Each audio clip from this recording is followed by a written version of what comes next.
everybody. Welcome back to my channel. If you've been here before, thank you. If you're new here, thank you for dropping by. So we're here to talk about my fibroid journey, part 2. If you missed part 1, I talked about fibroids, my symptoms, how I got diagnosed, and what led to me having to have surgery. So if you missed that, y'all be sure to go back and check that out so you can have some context for what we're going to talk about today. So in this video, I am going to take you inside my actual surgery and possibly my recovery. If the video starts to get super long, I'll go ahead and break it up, but we'll talk about me actually getting rid of my fibroids. And just as a fair warning, I am going to insert a photo of my fibroids. Now, this video, like all of my other videos, is time-stamped, and I'll give you a warning when that photo is coming up so that you have a chance to skip forward if you don't want to see that. So just stay tuned and just know that there is a detour through this video. So anyway, without further ado, let's get started. When I left off last, I had met my reproductive endocrinologist, Dr. Van Heerden, who would also be my surgeon for my myomectomy. So as soon as I got the news that I was going to have surgery, I spent the next couple of months trying to get my life together, trying to prepare our finances, trying to prepare my home.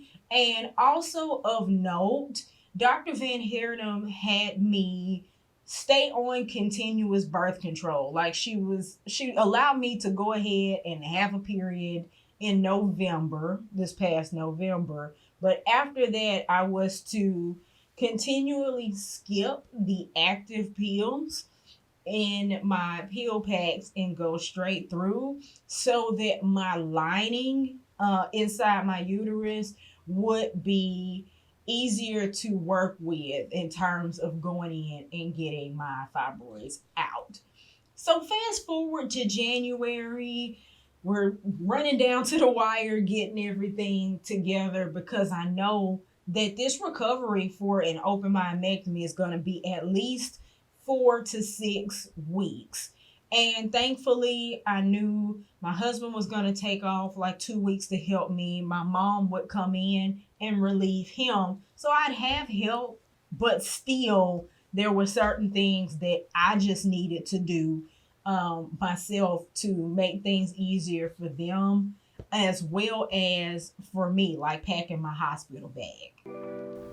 All right, so let's talk about what I packed in my hospital bag. First of all, you're gonna need a bag, and it doesn't need to be big because you shouldn't be taking a whole lot of stuff with you.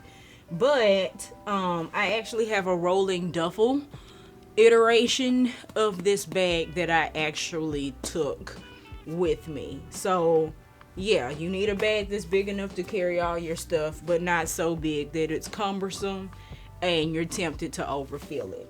In terms of what goes in this bag, first up, you're gonna need your basic toiletries. So here's my toiletry bag from Lermend. I got this off of Amazon. They came like 2 to a pack. I'll put the link in the description bar. You'll need, of course, something to organize yourself. So you'll need toothpaste, toothbrush. This is actually a flip out toothbrush. It's pretty convenient if you're trying to save space.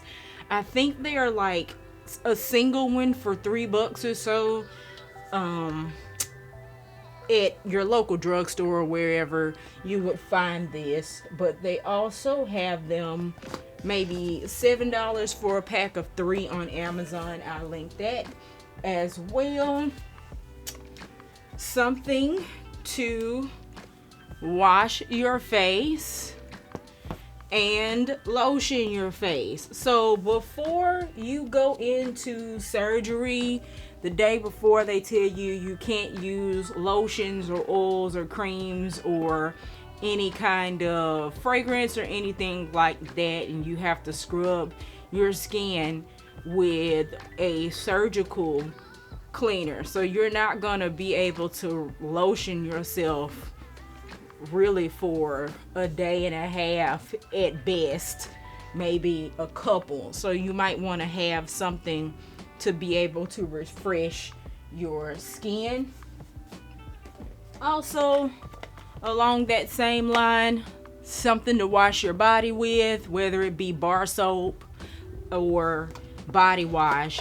I will say that if you're short on space, this Cetaphil skin cleanser can actually be used on your face and on your body. So quick tip for that. And it's sensitive skin friendly. Let's see. You'll also need lotion for your body. I chose Eucerin because my skin is sensitive and also it tends to be very dry. I had this surgery in February, so we know what our skin tends to do in the winter months. Also, lip balm. Your lips will be chapped from not just, not being able to put anything on them, but from being on the operating table and having gone through anesthesia and potentially having a tube in your throat. They're gonna be dry and you're gonna be very thirsty. So yeah, have you some lip balm on hand. And last but not least in the toiletry category is deodorant. Can't put any of that on the day of, so if you end up showering or you just want to freshen up, take you some deodorant. Along the lines of our toiletries, gotta take care of our hair. I highly recommend, especially if you have textured hair like I do, getting a protective style as close to your surgery as possible, because first of all, you don't want to have to try to care for it while you're in the hospital, but you're not gonna really feel like caring for it during your recovery. I put in a set of rope twist a couple days before I went under the knife, and I ended up not taking them down for 8 weeks. Normally I wouldn't go that long, and I honestly didn't do enough maintenance to them, but I already know that my hair would have been in much worse condition if I had tried to leave my hair out and needed help to wash and style and all that kind of stuff. So get a protective style, take you a bonnet to the hospital. This is like the long braid scarf, and a shower cap. Now, free game. If you wear braids or you have hair that's like long and long enough to like ponytail, you need to make sure you have one of these shower caps in your life. It is a long shower cap, kind of like this long bonnet right here, that you put on. It ties right here in the front, and then you can pull it up like this, and it's compact and out of the way and off your neck in the shower. I got it on Amazon from a company called Snatched Flames that happens to also be Black owned. So something else I'll put a link to in the description bar, whether you're having surgery or not. If you wear braids or you have long hair, get one of these. So comfort and convenience items, obviously You're going to want a device to stay in communication and potentially have entertainment if you desire. But along the lines of having said phone, you need a long charging cable. You need a long charging cable because you just don't know how close you'll be to an outlet. You will probably want some headphones so that you can zone out. And then, let's see. Nice to have a notebook and a pen just in case you get information and you need to write it down, or you want to journal or anything like that. If you like puzzles or books like I do, bring you something to read. Whatever your preferred time killer may be, you can go ahead and bring that. Last but not least, in this particular category, snacks. And you will see why later on in this video. I started not to bring any because I'm like, they got food at the hospital. Yeah, that's relative and very subjective. So you might want to pack a little bag or two of your favorite, munchies. You might not be that hungry, but if you are, yeah, just thank me later. Clothes wise, this is something that will vary depending on the person and the time of year. I was only scheduled to stay in the hospital 1 or 2 nights. I ended up staying 1 night. I was gone midway through my 2nd day at the hospital. So I actually ended up packing a little bit more than what I needed. But to be safe, you will need, let's see, I would pack a pair of slippers. These have the grippy bottom on it. I don't know where my other one is, but yeah, these have a grippy bottom on them. Hospital rooms are cold. They will give you socks that have the grip on them as well, but you just might want something more comfortable. So grippy socks or some slip-on house shoes. Along the same line as my grippy sock, I also packed a robe simply because hospital gowns aren't the most modest per se, and you might just want something extra. And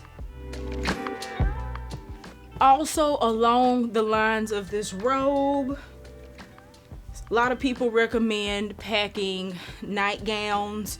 So I ended up not wearing my nightgown in the hospital because, quite frankly, I wasn't there long enough to wear a nightgown. And quite frankly, I don't think I would have felt like trying to get out of the hospital gown and into this just in the condition that I was. But you can feel free to pack one just in case.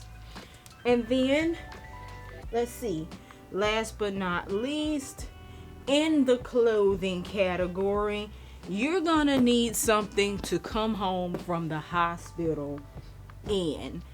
And underwear. You're gonna want the granniest pair of panties that you can find. I'll insert a photo here because I'm doing laundry. But your abdomen will be swollen. You'll have an incision of some sort that won't be so fun to have things rubbing up against it, irritating it. So what I recommend is getting underwear that is maybe a size bigger than what you normally wear. And I recommend go ahead getting them cotton and high-waisted.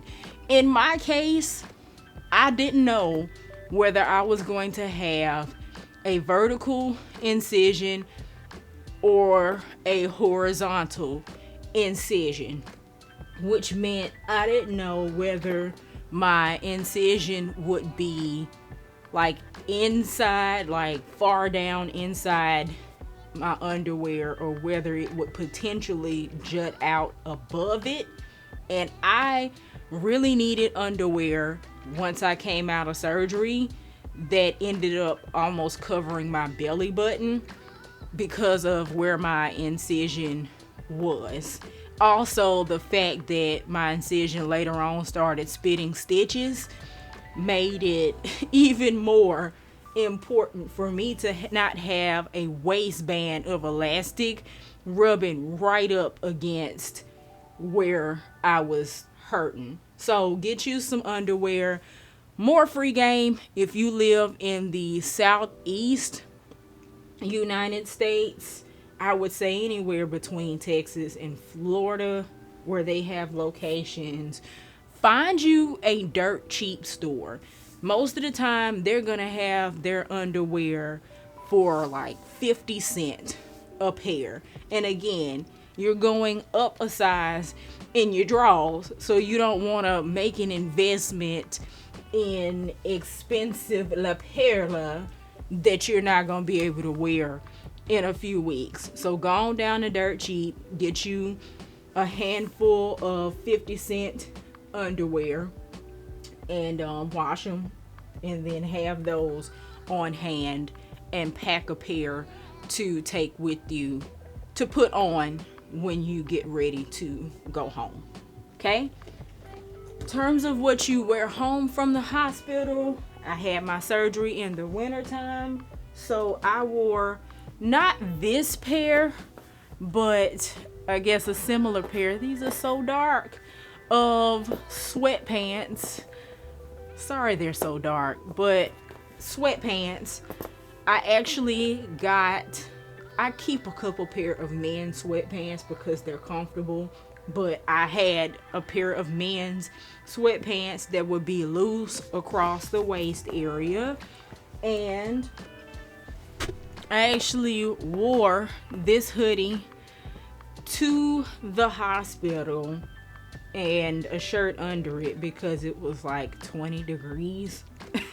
And then I wore the same hoodie back. You're not going to be in your clothes that morning long enough probably for it to get dirty or anything. Also important, you will not be able to, or if you're able, you're not going to want to be bending down to tie your shoes. Sure, you could get somebody else to do it, but I highly recommend some sort of easy slip-ons. Wear them to the hospital and wear them back home. If you're having this surgery during the warmer months, another version of this would be just a simple pullover dress. You could even do, this is like my lobby dress, you all. This is the dress that is long enough that if I was at a hotel and I needed to run down to the lobby, that I could, but also comfortable enough to lounge in. You could take something like this to wear home from the hospital and then pair that with some slip-on flip-flops. Just something very, very comfortable.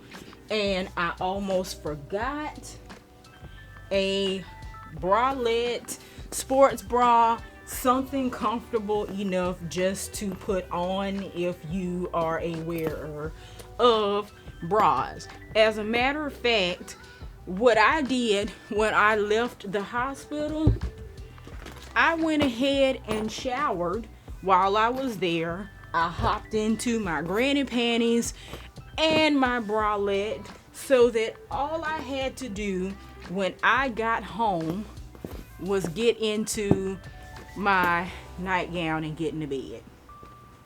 So just if you plan ahead, then you can be seamless through that whole process.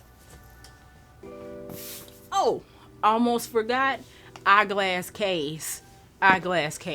I wear glasses, can't leave home without them, but they need to go somewhere while you're in surgery. Same is true if you are a wearer of contacts. So, yeah, eyeglass case. Make sure that you have your insurance card, your driver's license, maybe even a copy of the emergency contact info for your emergency contacts, and then your physician and hospital info to give to your emergency contacts, so that while you're incapacitated, there's an easy way to get that information. And laundry. If you got dirty clothes, you might have, the pair of underwear that you wore into the hospital, that kind of thing. It's always nice to travel with something to keep that organized and separate. Speaking of things that can't come into the operating room with you, make sure you leave your valuables at home. Do not wear your wedding rings or any expensive jewelry, expensive watches, all of that. You'll be fine without it for a couple of days. Put it somewhere safe at home, and do not bring it to the hospital, because they can't be liable for anything that gets lost. You don't want that. You really don't want that. So pack light and be careful. And if you are having trouble remembering all of this, not to worry. I put together a pre-surgery packing list that you can get via the link in my description bar. I got you covered. So, going into the week of surgery, I hadn't slowed down long enough to be nervous about it until really the week of my surgery. Once I went to my pre-op appointment, that's when stuff started to get real. And thankfully, for my pre-op with my surgeon, my husband was able to come with me and meet my doctor for the first time. And it just so happens, again, that she's part of a fertility practice. So in the future, whenever we start trying to conceive, she'll be the one that will be helping us with that and treating both of us as a couple as needed. So that was a good thing.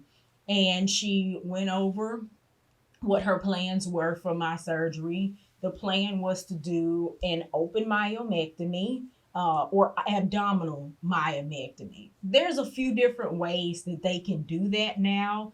They can do it laparoscopically, where they like do small incisions in your belly and use the assistance of instruments and robotics to see in there and do it.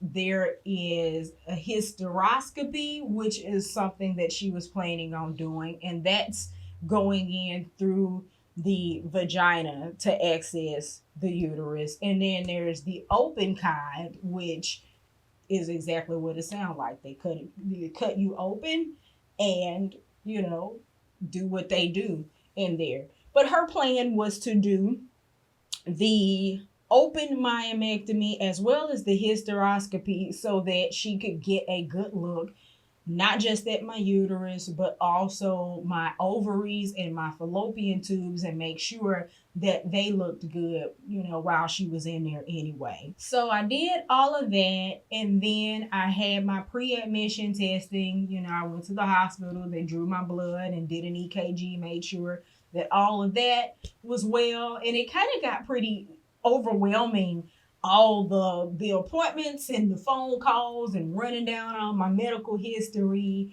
and all the instructions, don't eat after this time, don't drink nothing after this time, don't take these medications after these dates. It was a lot to kind of keep up with and be organized about. But yeah, that's when it really started to get real, and I started to have pre-surgery jitters. Because mind you, This was my first major surgery. And the only other time I had my wisdom teeth removed, like when I was 17, that was 18 years ago. And that's the only other time that I've been under um, general anesthesia. And maybe I was too young or too dumb to really think about it the last time, but I started having those fears like, what if I don't wake up? Or what if something happens to me on the table? Or like, what if they have to take my uterus? I was kind of concerned about that. And I did ask some questions at my pre op appointment. Um, for instance, Doc run the wrist down to me again, and she, ran down all the possible risks, including the risk of having to do a hysterectomy. But she also reassured me just looking that she had really no, um, she didn't have any reasonable expectation that she would have to do that in my case. But to that point, as I got closer and closer to my surgery, I started to get nervous about having the open surgery because, there's risk with any procedure of that type. And wondering, like, how come I couldn't have a laparoscopic surgery? Or how come I couldn't have done some other options besides jumping straight to an open surgery? But the more and more I ruminated, I was like, should I call? Should I send a note to the nurses? Should I, do some further investigation? I still got time. I still got 24 hours at the point that I'm thinking of this. But something inside me was like, wait it out. It's going to work itself out. So I just kind of prayed about it and kind of pushed my fears back down. So my surgery was on a Thursday. My mom came up the day before, and we went in at like 5 a.m. to prep for my 7 a.m. surgery. Now, when I went in, they gave me a cocktail of drugs and all that kind of stuff that got me dressed and everything. And of course, I met the nurses and the anesthesiologist, and they asked lots of questions and got me hooked up. All right, so this is the day of surgery. I am hooked up to an IV and a blood pressure cuff, and I just took a a handful of various medications for pain and to keep down nausea, and then evidently they're gonna give me another cocktail for the actual general anesthesia. So far, so good. I'm a little nervous, just a little. But to be honest, the hardest part of this process has been fooling with the paperwork. This part is fairly easy. This hospital room's kind of cold, but otherwise, you can see my blanket.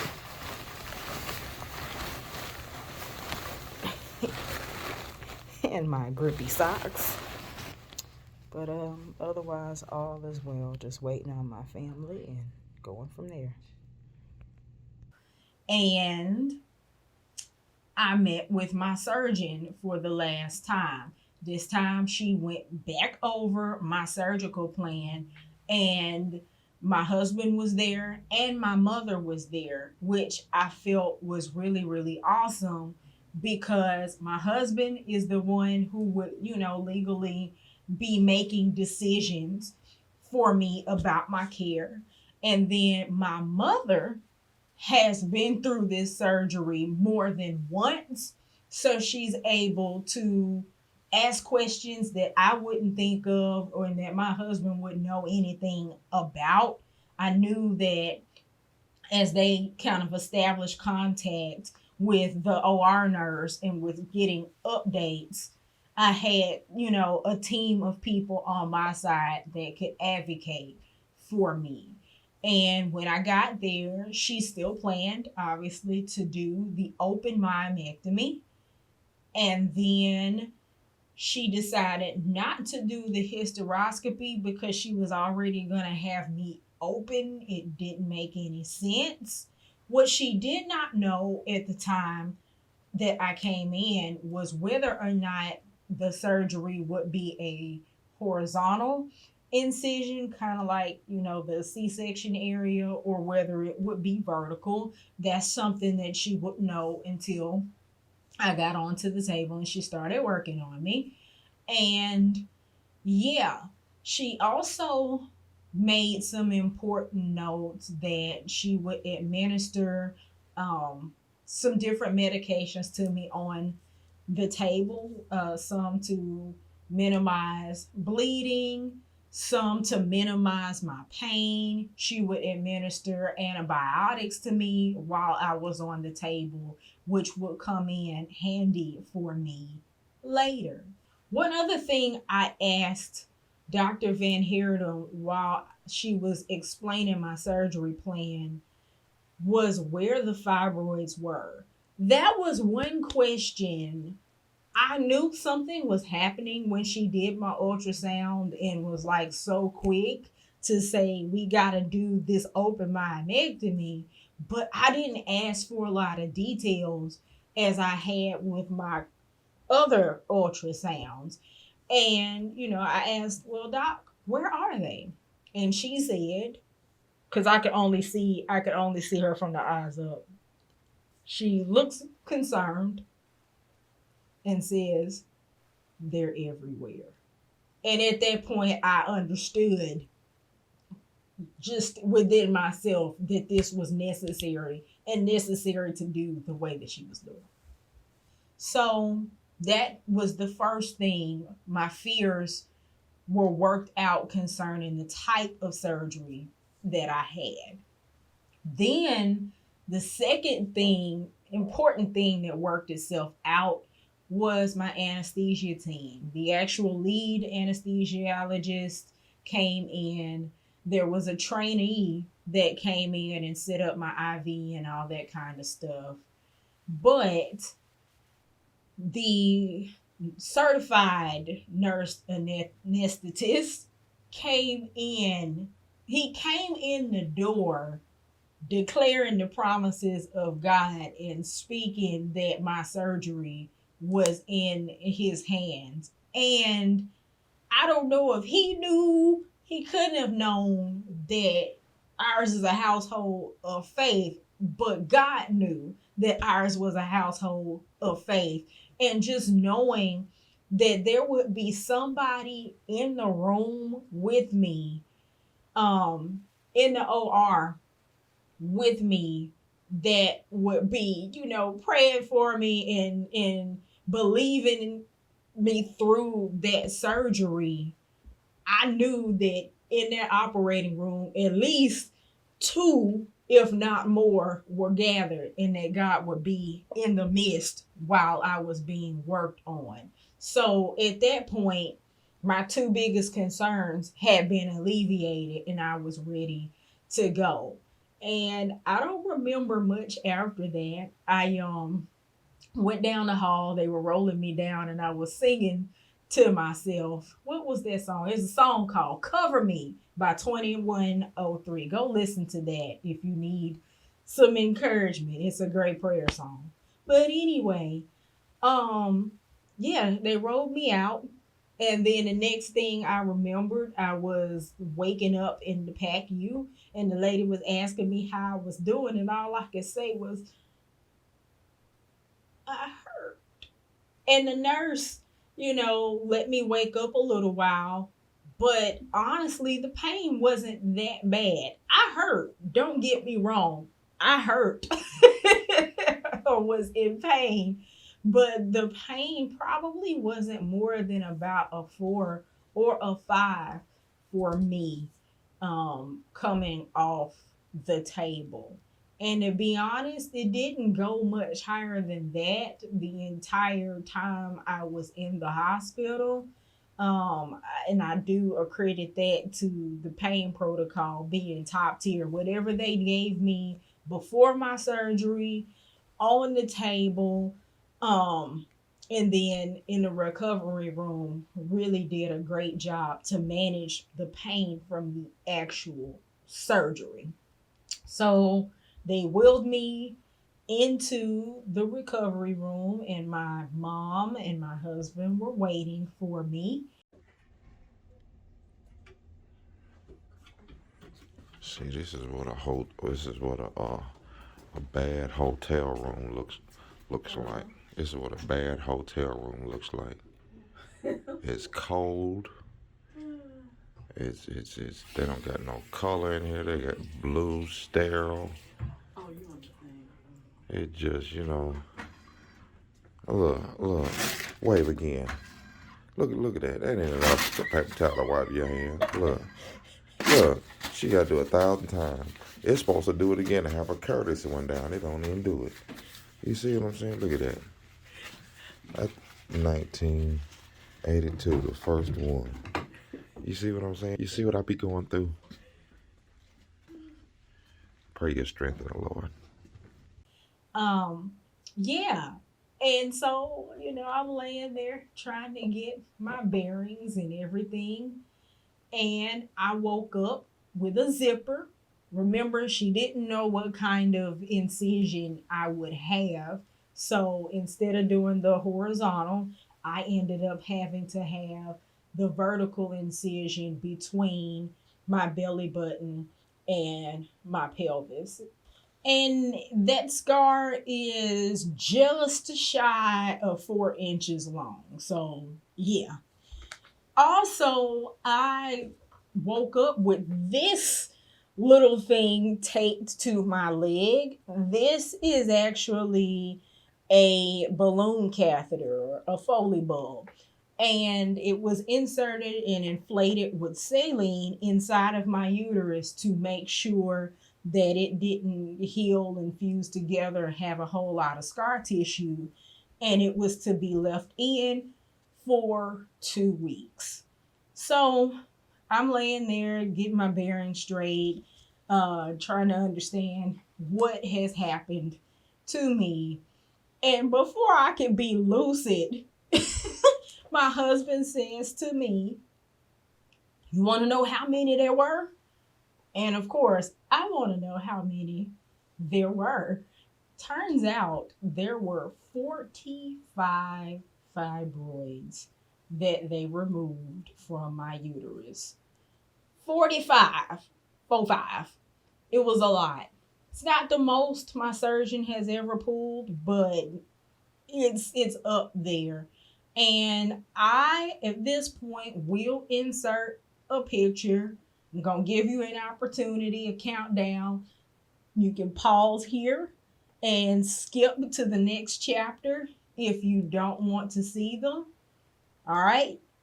3, 2, 1.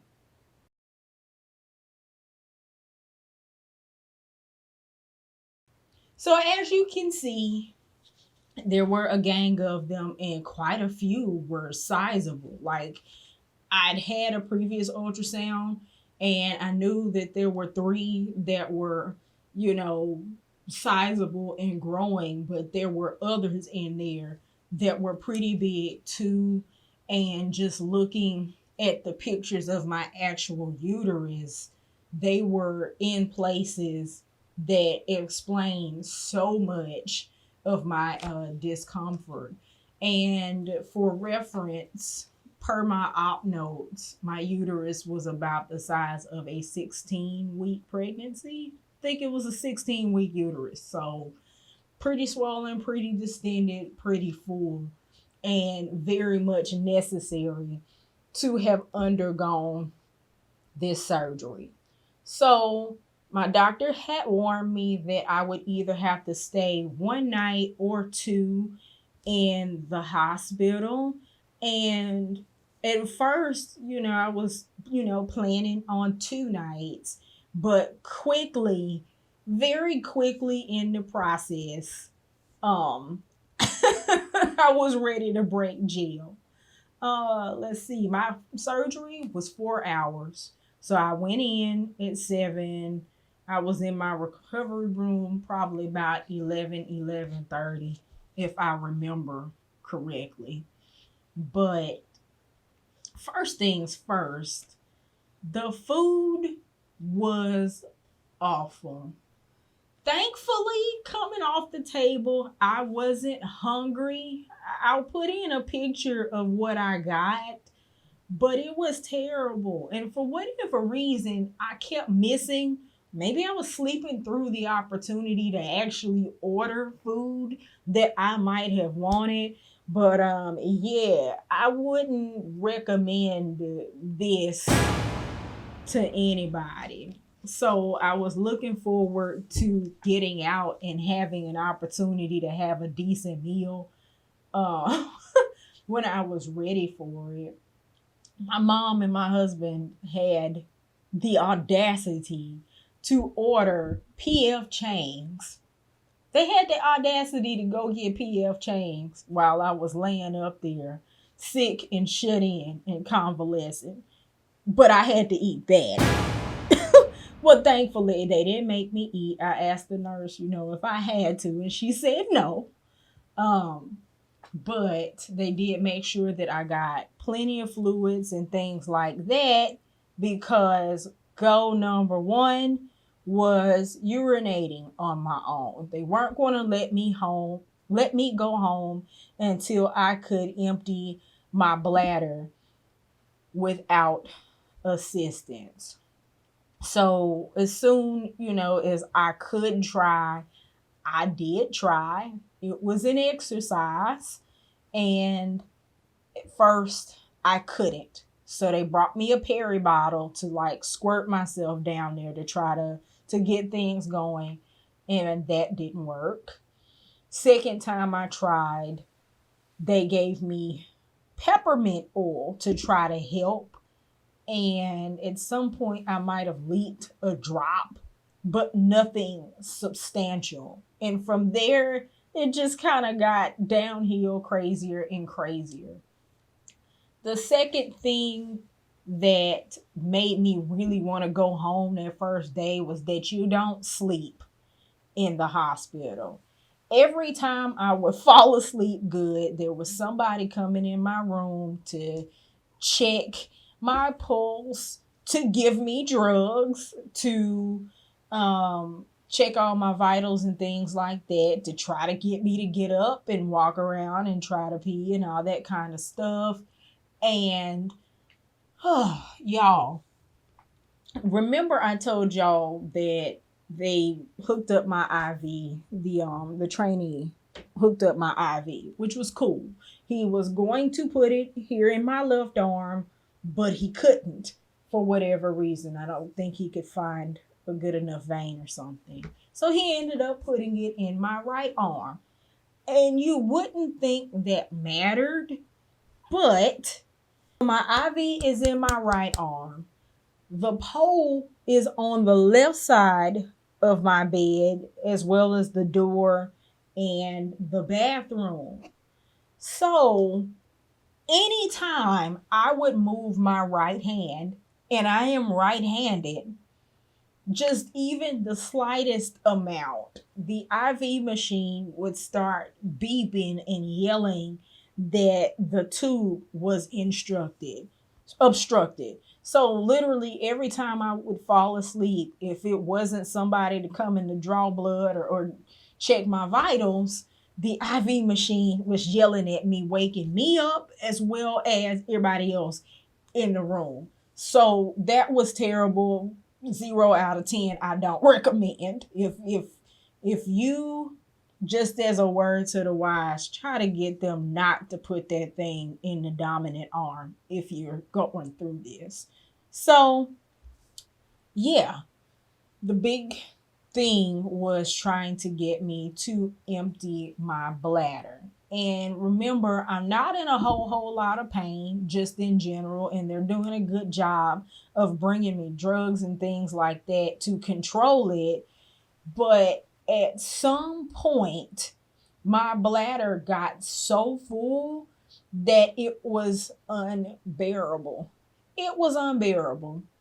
And so the nurses came, and my doctor really did not want them to have to manually do that for me with a catheter because of the possibility of introducing bacteria and me already having the Foley bulb in my uterus. But it became to the point where it had to be done. They actually had to do it twice the first night that I was there. So they did that.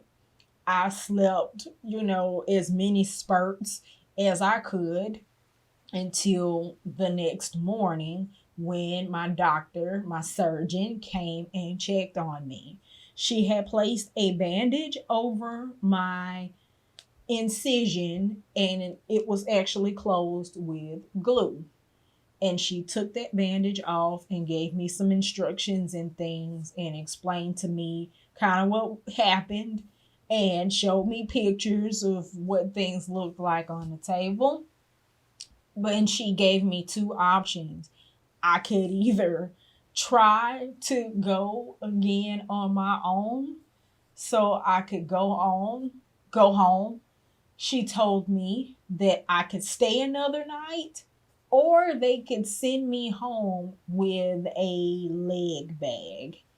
And so for me, the only option was trying to go on my own and go home. So I had breakfast, and it was equally terrible as what they had served me for dinner the night before. And my mom got a bright idea to run the shower while I tried to go. And sure enough, that worked like a charm, and I was ready to go home as soon as I wanted to. And it was right on time because by the time I got dressed and they discharged me, the lunch lady was coming back in the room to give me yet another inedible something. So from there, I did get to go home and begin my recovery. So what I'll do, I am going to go ahead and break this video up into a third and final part dealing with my 6-week recovery process, how that went, any tips and tricks that I can give you all that I learned in the process, because it was heavy. It was heavy for a lot of reasons.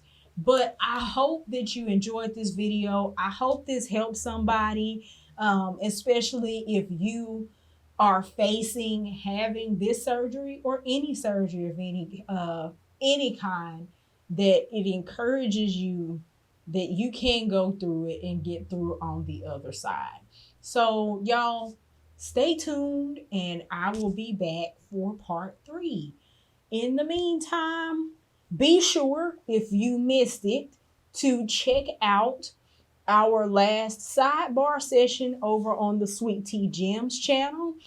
I had the privilege of sitting down with my mom and discussing her experience having fibroids, having her surgeries to treat them, as well as just women's health and reproductive health in general. So you guys, I'll put a link below. Go back and watch that.